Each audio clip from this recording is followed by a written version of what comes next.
Okay, students, Bismillahirrahmanirrahim.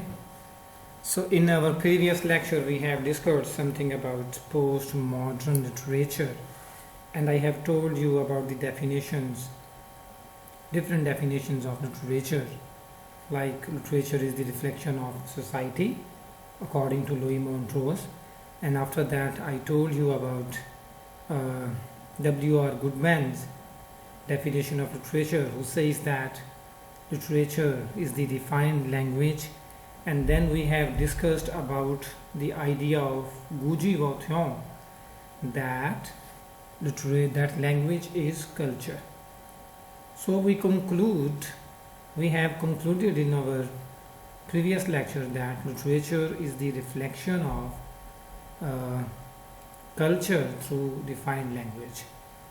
So after that we have somewhat discussed about what does mean postmodern literature, and I hope you people have notion about the modernism, as I have told you about that, and then the postmodernism. So today I would discuss with you people postmodern scholars and the issues in their writings.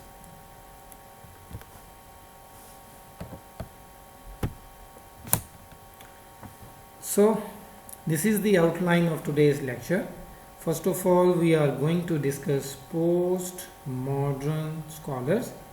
After that, we would discuss postmodern issues and problems in the writings of different postmodern literary and non-literary scholars. And after that, we have an overview or conclusion of today's discussion.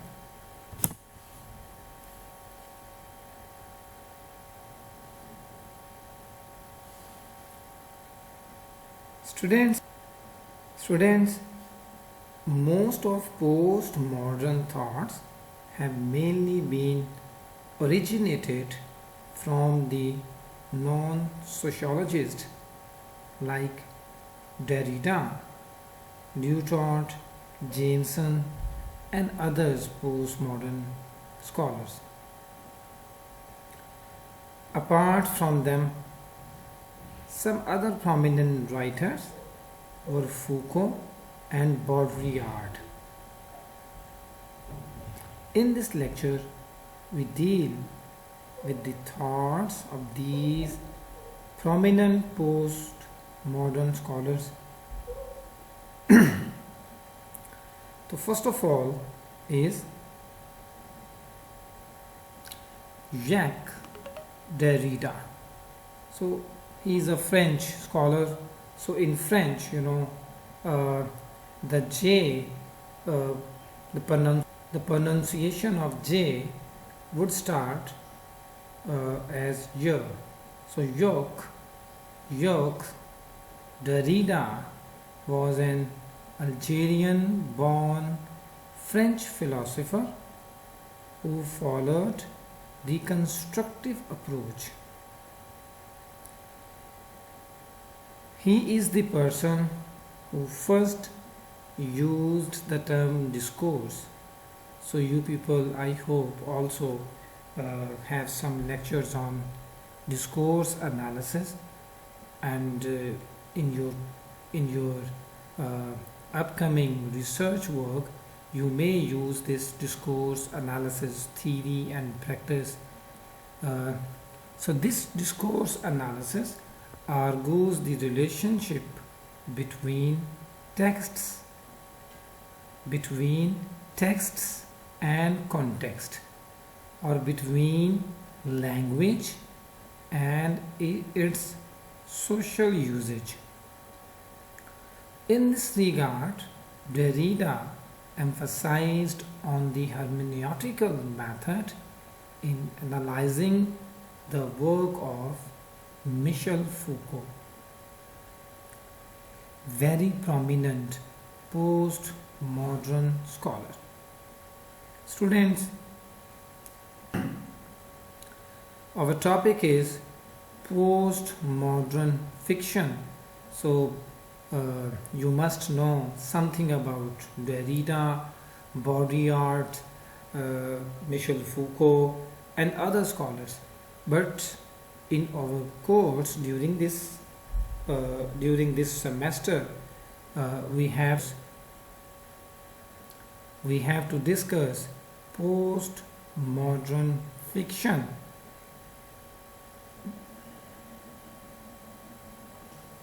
The second most notable scholar in postmodernism is Jean Baudrillard. He is also a French scholar who concluded that our identity or subjecthood is constructed by the signifiers we use. Students, I hope I told you about the signifier and signified in the previous class.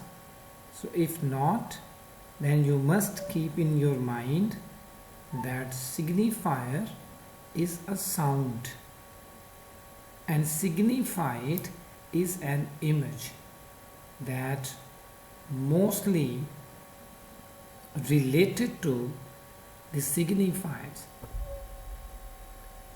Thus, a person's social position is determined by the brands he uses for his car or everyday consumer items. Apart from focus on reality, postmodernists examine the unity of knowledge.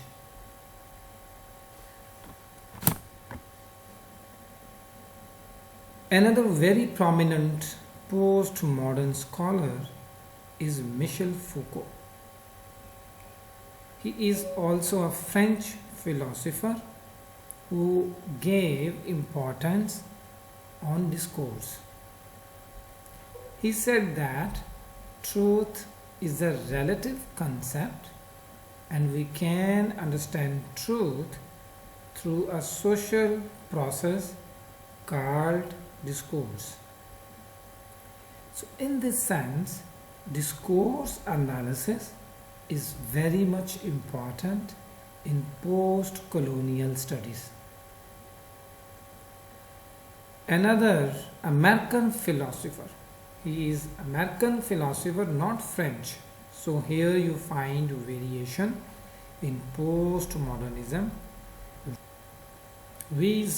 Wiseman, he is an American philosopher who in his work titled The Lonely Crowd highlighted the dominance of media in our lives. According to him, from being inner directed, people in the society are becoming other directed. People are no more getting guided by their elders or adult authorities. Rather, they are being guided by the peer group and mass media.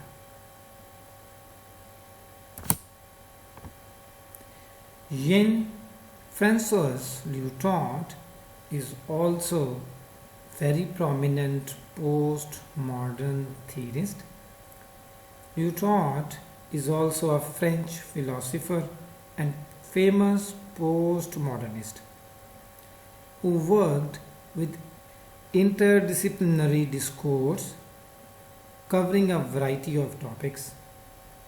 Lyotard highlighted the recent conditions of the society like computer age, cybernetics, informatics, information, storage data, banks, and the problems of transaction from one computer to another. Newton also criticized totalizing and universalizing discourse and supported difference and plurality. Newton found flaws in grand narratives, a concept which serves the basis of universal truth that the modernists look for justifying any form of knowledge.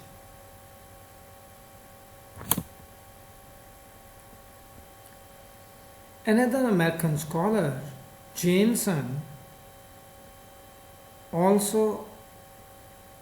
is also a famous postmodern scholar. Jameson equated postmodernism with late capitalism. In late capitalism, consumerism and mass media govern the culture. In all the aspects of our lives, whatever it is, socialization, education or leisure, we get influenced by mass media. He also believes that in case of consumerism production, the issue of aesthetics became more prominent in this postmodern era. Students, here are the problems and issues the postmodern literature talks about. Though postmodern thoughts can be treated as the demand of the time, they are not beyond the criticism.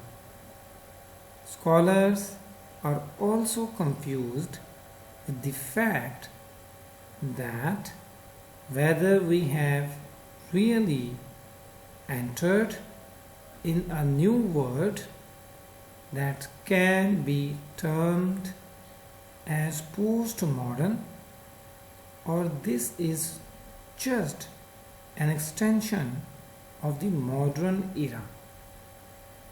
Some common criticism are discussed here.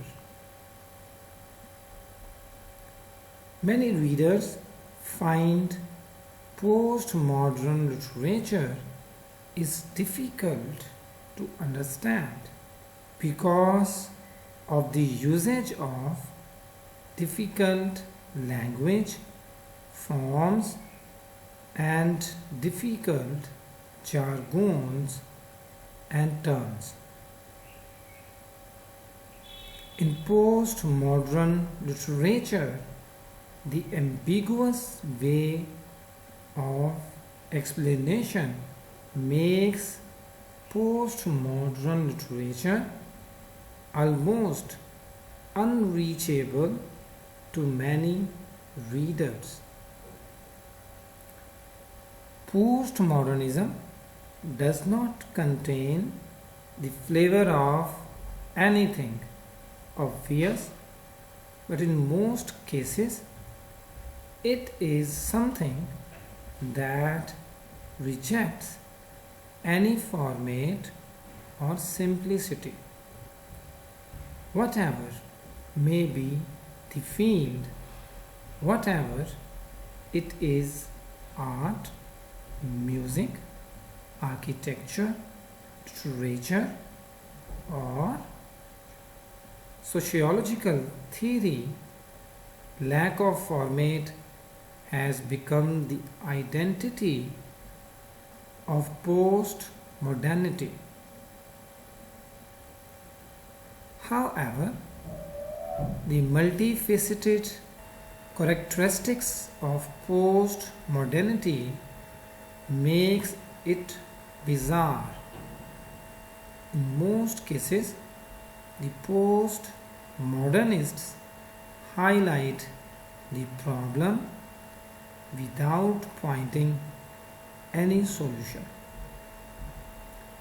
Many people believe that postmodernism is just a theory and not a fact. Hence, it is assumed that post-modernity is a period of pessimism contrasting with modernity's optimism. Postmodernism is a counter-enlightenment philosophy, whereas modernism is a pro-enlightenment philosophy. Even after the huge confusion and criticism, the trend of postmodernism offers a different approach to understand social reality. There is no doubt that over the last half century the world has changed a lot because of the massive dominance of the media and the great advancement in technology. We are getting tremendously influenced by the activities of the media, and thus in our subconsciousness a virtual world is being created, and in most of the cases we are living both in the real and in the virtual world simultaneously. Moreover, because of this amazing improvement of information technology, information is not having any border. As a result, multiculturalism is becoming a common matter. Social problems and movements are also taking new turns. Each individual is shaping himself or herself in a different order according to his or her own choices. Students, you must learn from this lecture the difference between postmodernism and modernism, and how can you differentiate the postmodern literature. In this regard, there are some novels in our course work. I would send you that course outline, but right now I remember one of them. It is 100 Years of Solitude by Gabriel Garcia. So for next week you must read the text of this novel with reference to postmodern scholarship.